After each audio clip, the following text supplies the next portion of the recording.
नारे तकबीर, नारे तकबीर। मैं उस जमाने का मुंतज़िर हूँ, जमाना जब बेमिसाल होगा। हर एक मस्जिद मदीना होगी, हर एक मुआज़न बिलाल होगा। हुजूर के आईने उठाकर चले तो हम पहचान जाएंगे हम। हुजूर के आईने उठाकर चले तो हम पहचान जाएंगे हम। सिफारिश इश्क मुस्तफ़ा से, सिफारिश इश्क मुस्तफ़ा से हमारा बातिल बहाल होगा। सुभान अल्लाह। मैं उस जमाने का मुंतज़िर हूँ, जमाना जब बेमिसाल होगा। हर एक मस्जिद मदीना होगी, हर एक मुआज़न बिलाल होगा। जिहाद करना है एक घड़ी से, हिसाब लेना है जिंदगी से। जिहाद करना है एक घड़ी से, हिसाब लेना है जिंदगी से। मनाएंगे जश्न खैर उस दिन, मनाएंगे जश्न खैर उस दिन, जब बदी का इंतकाल होगा। सुभान अल्लाह। मैं उस जमाने का मुंतज़िर हूँ, जमाना जब बेमिसाल होगा। हर एक मस्जिद मदीना होगी, हर एक मुआज़न बिलाल होगा। अल्लाहुम्मा सल्ली अला सय्यदिना मौलाना मुहम्मद व अला आलि सय्यदिना मौलाना मुहम्मद। ভালো করে কথাগুলো শুনবেন যে আল্লাহ তাআলা আমাকে ছোট জীবন দিয়েছেন, তো এই ছোট্ট সংকীর্ণ জীবনেতে না আল্লাহকে রাজি এবং সন্তুষ্ট করে যেতে হবে। এটাই আমার জন্য কামিয়াবি, এটাই আমার জন্য সফলতা। তো আল্লাহ কিসে সন্তুষ্ট হয় সেটা ইসলাম অনুযায়ী আমাকে জীবন অতিবাহিতর মাধ্যমেই না সেটাকে আল্লাহর সন্তুষ্টি অর্জন করতে হবে। তো আজকে কয়েকটা কথা আলোচনা করব, যেই বিষয়টি আজকে আমাদের কাছে কিছু মনেই হয়নি, তার পিছনে আমরা কোনো ঘুরুক্ষেপই করি না, যে সেটা হলো প্রতিবেশী।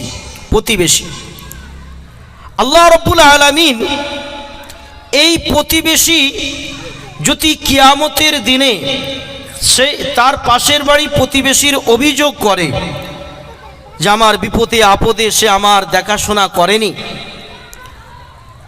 আমার খোঁজ খবর নেয়নি, আমি অসুস্থ ছিলাম আমাকে দেখতে যায়নি, তো এই ব্যক্তি তাহাজ্জুদ গুজার হলেও, এই ব্যক্তি ইশরাক এবং আওয়াবিন এবং নেক আমাল করনেওয়ালা আবিদ হলেও না একে টেনে হিচড়ে জাহান্নামে নিক্ষেপ করা হবে।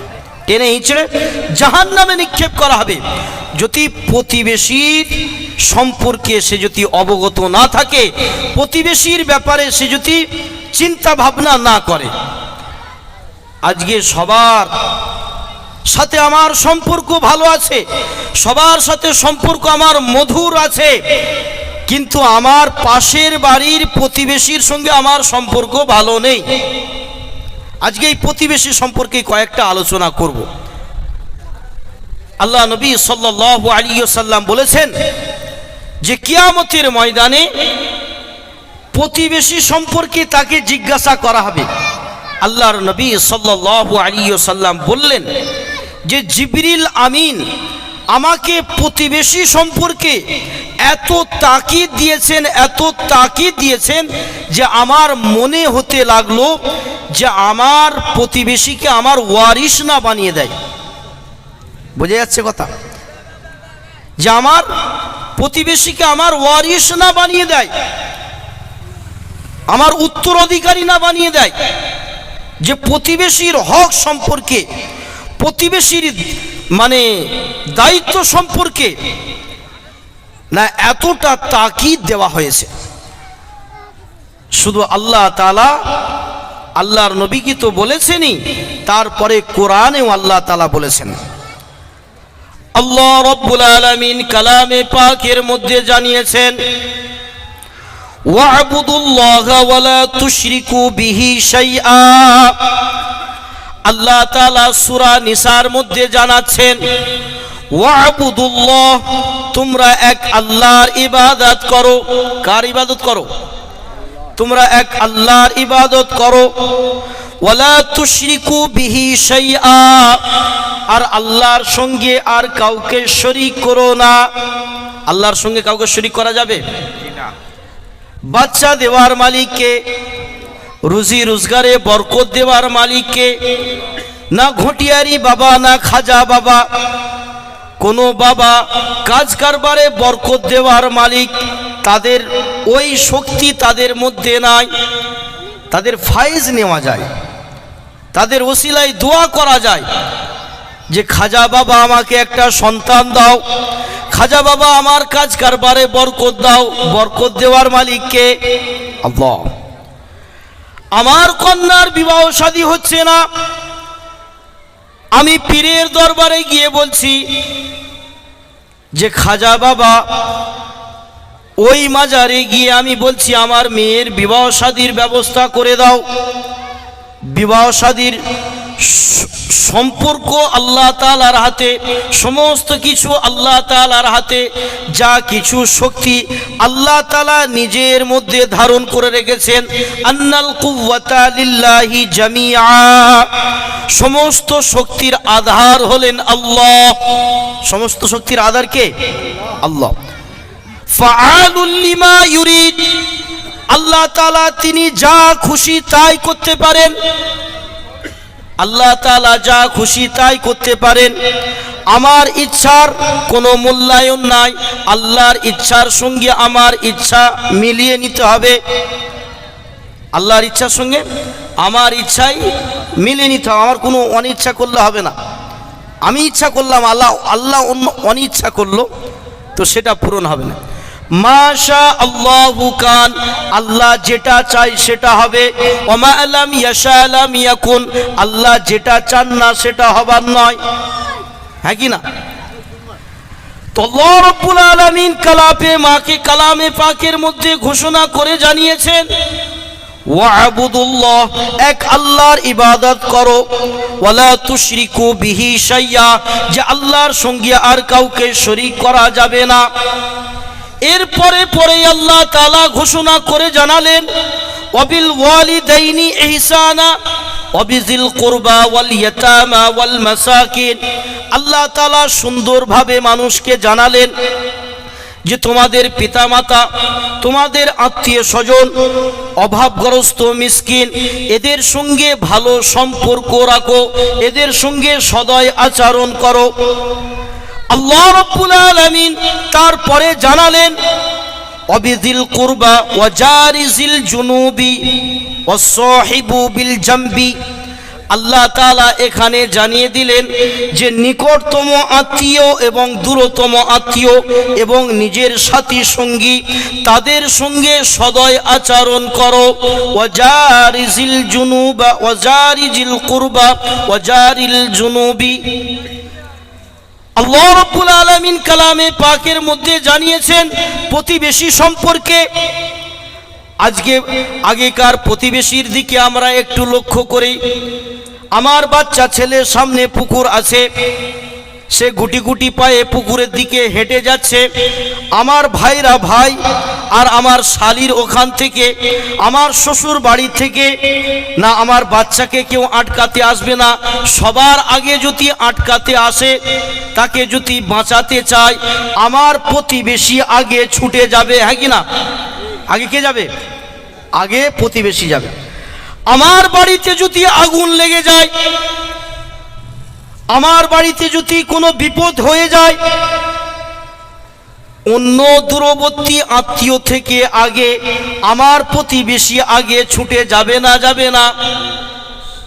কিন্তু সেই প্রতিবেশীর সঙ্গে আমার ভালো সম্পর্ক নাই।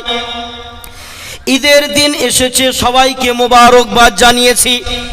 ঈদের দিন এসেছে, সবাইকে মোবারকবাদ জানিয়েছি, শুভেচ্ছা বিনিময় করেছি, কিন্তু আমার প্রতিবেশীর খোঁজ খবর রাখি নাই। আমার প্রতিবেশীর কোনো খোঁজ খবর রাখি নাই। আমার বাড়ির মধ্যে একটা মানুষ অনেক দিন ধরে অসুস্থ হয়ে পড়ে আছে। আমি বড় ব্যবসায়ী মানুষ, আমি বড় চাকরিজীবী মানুষ, আমি বড় ব্যস্ততা মানুষ। আমার পাশের বাড়ি একজন অসুস্থ ব্যক্তি আছে, দীর্ঘদিন ধরে। একদিন হঠাৎ মারা গেছে, একদিন হঠাৎ মারা গিয়েছে। তো সে বলছে, হাই আমি তো জানিনি উনি মারা গেছে। কি হয়েছিল? সে যে এত বছর ধরে অসুস্থ ছিল সে জানেই না, তার প্রতিবেশী জানেই না। আগেকার সময় আমরা দেখেছি যে প্রতিবেশীর হামসায়া ছিল, হামসায়া। যে প্রতিবেশীকে কি বলা হয়েছে? যে মাথার ছাতা বলা হয়েছে। কি বলা হয়েছে? মাথার ছাতা। প্রতিবেশী। আজকে সব থেকে দুশ্মনী আমার কার বেশি? আমার নিজের ভাইয়ের সঙ্গে আমার সব থেকে বেশি দুশ্মনী। আজকে আমার সব থেকে বেশি শত্রুতা কার সঙ্গে? না, আমার প্রতিবেশীর সঙ্গে আমার সব থেকে বেশি বড় শত্রুতা। আমার শত্রু সব থেকে বড় আমার প্রতিবেশী।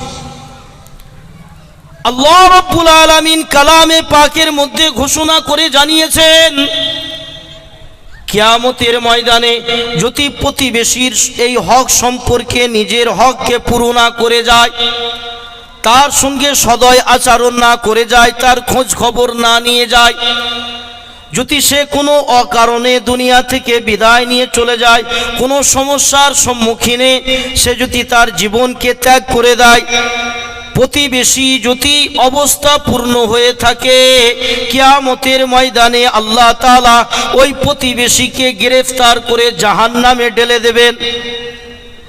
বোঝা যাচ্ছে কথা? প্রতিবেশী সম্পর্কে আমরা একদম বেখিয়াল হয়ে আছি। আগেকার সময় দেখা গিয়েছে যে একটা জায়গাতে প্রতিবেশী 10-12টা ঘর আছে, একজনের যদি শাবল থাকতো, একজনের যদি কোদাল থাকতো, তো ওই একজনের শাবল কোদাল নিয়ে না 8টা-10টা বাড়ি চালিয়ে নিত, কাজ চালিয়ে নিত। এখন আর দেয়? গেলে তো জানে প্রতিবেশী তো ভালো নয়, যে নিয়ে গেলে আর দেবে না, ভেঙে দেবে, ক্ষতিপূর্ণ দেবে না, ওই জন্য আর কেউ দিতেও চায় না। আগে দেখা গিয়েছে যে একটা ফ্যামিলিতে একটা কাটারি আছে, তো ওই একটা কাটারি থেকে না বাকি সমস্ত 10টা-15টা যে বাড়ি আছে প্রতিবেশী আছে, তারা ওই একটা কাটারি কোদাল থেকে কাজ চালিয়ে নিত। কিন্তু এখন প্রতিবেশী আর তেমনটা নয়। তেমনটা আছে কি? প্রতিবেশীও ভালো নয়, আর যে পাশে থাকে সেও ভালো নয়। আল্লাহ নবী সাল্লাল্লাহু আলাইহি ওয়াসাল্লাম জানিয়েছেন, আল্লাহু লা ইউমিন, আল্লাহু লা ইউমিন, আল্লাহু লা ইউমিন। যে আল্লাহর কসম করে আল্লাহর নবী বলছেন সেই ব্যক্তি মুমিন নয়, সেই ব্যক্তি মুমিন নয়, সেই ব্যক্তি মুমিন নয়। আল্লাহু লা ইউমিন, আল্লাহু লা ইউমিন। ওই ব্যক্তি মুমিন হতে পারে না, ওই ব্যক্তি মুমিন হতে পারে না। কোন ব্যক্তি মুমিন হতে পারে না? কিলা মান ইয়া রাসূলুল্লাহ। সাহাবারা আল্লাহর নবীকে জিজ্ঞাসা করছেন যে ইয়া রাসূলুল্লাহ, কে মুমিন নয়?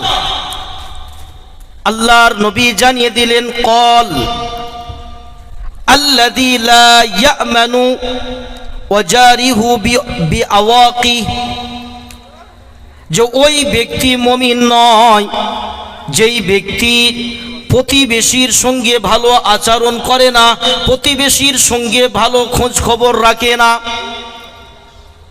ওই ব্যক্তি ভালো মানুষ নয়, সেই ব্যক্তি মুমিন নয়। সেই ব্যক্তি মুমিন হতে পারবে না যে প্রতিবেশীর সঙ্গে ভালো আচরণ করে না।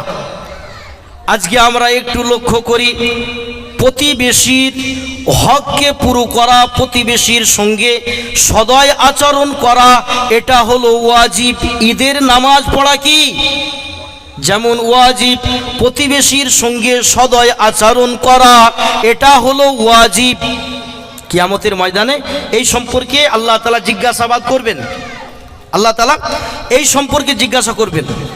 একটা ছোট ঘটনা আপনাদের সামনে শুনিয়ে যায়, আমন্ত্রিত ওলামা এসে গিয়েছে। একটা ছোট্ট ঘটনা আমরা সকলে জানি, আব্দুল্লাহ ইবনে মুবারক রহমাতুল্লাহ আলাইহ, এই নাম আমরা সকলে জানি না আব্দুল্লাহ ইবনে মুবারক রহমাতুল্লাহ আলাইহ, যিনারা হাদিসের ছাত্র তানারা তো জানবেনই যে তিনি মানে কেমন শখসিয়াত, কেমন ব্যক্তি ছিলেন। একদিকে তিনি ধনাঢ্য ব্যক্তি ছিলেন, বড় মুহাদ্দিস ছিলেন আর বুজুর্গ ছিলেন। তো তিনি প্রত্যেক বৎসরেই নবীর এত আশিক ছিলেন, প্রত্যেক বৎসরেই হজে যেতেন, প্রত্যেক বৎসরে হজে যেতেন। তো তিনি ওই বৎসরে উমরার নিয়ত করেছেন, উমরা হজে যাবার নিয়ত করেছেন। তো তিনি টাকা পয়সা একত্রিত করে রেখেছেন যে উমরা হজেতে যাবেন, হজ পালন করতে যাবেন। তো ওনার একটা ছোট্ট বাচ্চা একদিন কাঁদতে কাঁদতে আসছে। আব্দুল্লাহ ইবনে মুবারক রহমতুল্লাহি আলাইহি তিনি তিনার বাচ্চাকে জিজ্ঞাসা করলেন যে বাবা তুমি কাঁদছো কেন? বলছে পাশের বাড়ির একজন আমাকে খুব মার দিয়েছে। কারণ কি? যে আমি তাদের ঘরেতে গোশত রান্না হচ্ছিল, তার সেন এতটা মানে আমাকে আকৃষ্ট করেছে। তো আমি গিয়ে একটু না গোশত চেয়েছিলাম, তারা আমাকে গোশত দেয়নি, আর আমাকে খুব বকাঝকা করেছে, আমাকে মার দিয়েছে, খুব বকাঝকা করেছে, আমাকে মার দিয়েছে। তো আব্দুল্লাহ ইবনে মুবারক রহমতুল্লাহ আলাইহি তিনি করলেন, বাচ্চার হাত ধরে প্রতিবেশীর ঘরে গেলেন, প্রতিবেশীর ঘরে গেলেন। আমরা হলে কি করতাম? আমার ছেলেকে ধরে আরো দু চাটি মারতাম, তুই ওদের ঘরে যাবি কেন? তোকে কে যেতে বলেছে ওদের ঘরে? মারতাম না। আগেকার দেখেছেন যে অনেক বাড়িতে টিভি থাকতো, শক্তিমান হতো। কি হতো? শক্তিমান হতো, খুব জনপ্রিয় একটা মানে সিরিজ। তো অনেক বাচ্চারা যাদের ঘরে টিভি নেই তারা ওই হনুমানের মতো জানালা ধরে ঝুলতো না। তো যদি বকাঝোকা দিত তো সে বাড়িতে কাঁদতে কাঁদতে চলে আসতো, যদি দুটো একটা চাটি মারতো তো প্রতিবেশী তাকে আরো মানে তার বাবা মা আরো মারতো, তুই কেন ওখানে যাবি? তোর বাপের খেয়ে দে কাজ নেই, তুই কেন ওখানে যাবি? কিন্তু আব্দুল্লাহ ইবনে মুবারক রহমতুল্লাহ আলাইহি তিনি কি করলেন? তিনি কোরআন পড়েছিলেন না, তো তিনি কি করলেন? তার বাচ্চার হাতকে ধরে প্রতিবেশীর ঘরে গেলেন। প্রতিবেশীর ঘরে গিয়ে বলছেন যে তুমি কি কোরআন পড়ো নাই? তুমি আমার বাচ্চা একটু গোশত চেয়েছে, তুমি দেওনি। তো তখন আব্দুল্লাহ ইবনে মুবারক রহমতুল্লাহ আলাইহিকে বলছেন যে আব্দুল্লাহ ইবনে মুবারক, আপনি একজন ধনী মানুষ, আল্লাহ তাআলা আপনাকে অর্থ দিয়েছেন, আমি এই কারণেই আমি ওকে দিই নাই যে এটা আমার জন্য হালাল, আপনার জন্য হারাম। আব্দুল্লাহ ইবনে মুবারক রহমতুল্লাহি আলাইহি বললেন কিভাবে? বলছেন হুজুর, আমার কয়েকদিন ধরে আমার পরিবারের কোনো খাওয়া দাওয়া হয়নি। প্রত্যেক দিন আমি কাজে বার হয়, ঝোলা নিয়ে বার হয়, কিন্তু সন্ধ্যা হয়ে যায় আমি কোনো কাজ পাই না, আমি বাড়িতে খালি ব্যাগ নিয়ে আসি। আজকে যখন আমি বাড়ি থেকে বার হলাম, আমার বাচ্চার ডুগরে কেঁদে ফেলে বলছেন, কান্না করে বলছেন, আব্বাজান বড় ক্ষুধার মধ্যে আছি, আজকে আপনি খানা অবশ্যই নিয়ে আসবেন। ওই ব্যক্তি আব্দুল্লাহ ইবনে মুবারক রহমতুল্লাহি আলাইহির প্রতিবেশী আজকে মনটা বড় দুঃখিত করে ব্যাগের ঝুলা নিয়ে বার হয়েছেন, কোনো কাজ পায়নি, সারা দিন অতিবাহিত হয়ে গিয়েছে। এক জায়গায় দেখতে পাচ্ছে কয়েকটি কুকুর এসে সেখানে মুখ লাগাচ্ছে। ওই প্রতিবেশী গিয়ে দেখছে যে একটা মরা গরু উপরে আছে, ওখান থেকে কুকুরগুলোকে সরিয়ে দিয়ে তিনার ব্যাগ থেকে চাকু ছুরি বার করে খানিকটা গোস্ত কেটে নিয়ে এসে রান্না করেছেন। ওই জন্য ওই প্রতিবেশী বলছেন যে এই খানা আমার জন্য হালাল, আপনার জন্য হারাম, আপনি তো ধনী মানুষ। আব্দুল্লাহ ইবনে মুবারক রাহমাতুল্লাহ আলাইহি যখন প্রতিবেশীর এই কথা শুনছিল, তিনার চোখ থেকে পানি ঝরছিল। যে আব্দুল্লাহ তখন কাঁদছে। কিসের জন্য কাঁদছে? যে আমি বাইতুল্লাহ শরীফে যাব, হজ পালন করতে যাব, আমার প্রতিবেশী ভুকা অনাহারায় দিন কাটাচ্ছে। তো তিনি করলেন একটু অপেক্ষা করুন। তার প্রতিবেশীকে বললেন যে আপনি একটু অপেক্ষা করুন, আমি এক্ষুনি বাড়ি থেকে আসছি।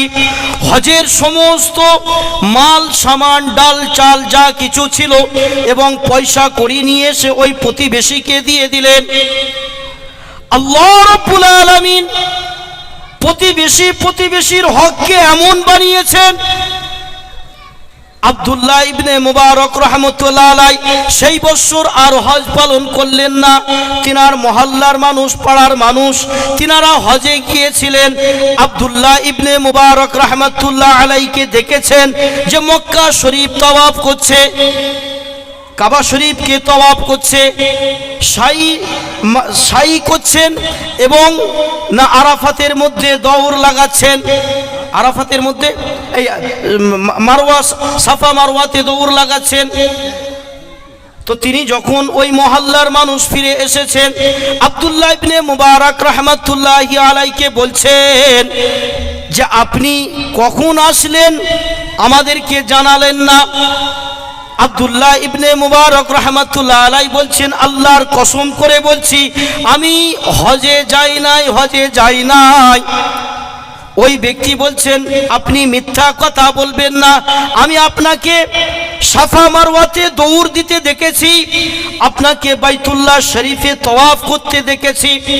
আব্দুল্লাহ ইবনে মুবারক রাহমাতুল্লাহ আলাইহি বলছেন আল্লাহর কসম করে বলছি আমি হজে যাই নাই। তো গায়েবী আওয়াজ থেকে ইলহাম করে জানানো যাচ্ছে, হে আব্দুল্লাহ ইবনে মুবারক, তুমি এই বছর হজে যাও নাই, এটা সত্য কথা। তোমার প্রতিবেশীকে হজের সামগ্রী দেওয়ার জন্য, প্রতিবেশীর খোঁজ খবর নেওয়ার জন্য, প্রতিবেশীকে দেখার জন্য, তার সহানুভূতিতে এগিয়ে যাওয়ার জন্য আল্লাহ তাআলা এই বছরে তোমার ওসিলা করে যত মানুষ বাইতুল্লাহতে হজ করতে এসেছে আল্লাহ তাআলা সমস্ত মানুষের হজকে কবুল করে নিয়েছে। সুবহানাল্লাহ।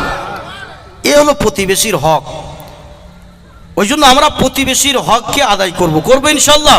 যা কিছু হয়েছে সব কিছু ভুলে যায়, যা কিছু হয়েছে সব কিছু ভুলে যায়, সমস্ত মান অভিমান যা কিছু আছে সব কিছু ভুলে গিয়ে আবার প্রেম এবং মহব্বতের বাঁধনে আবার নিজেদেরকে বেঁধে নিই।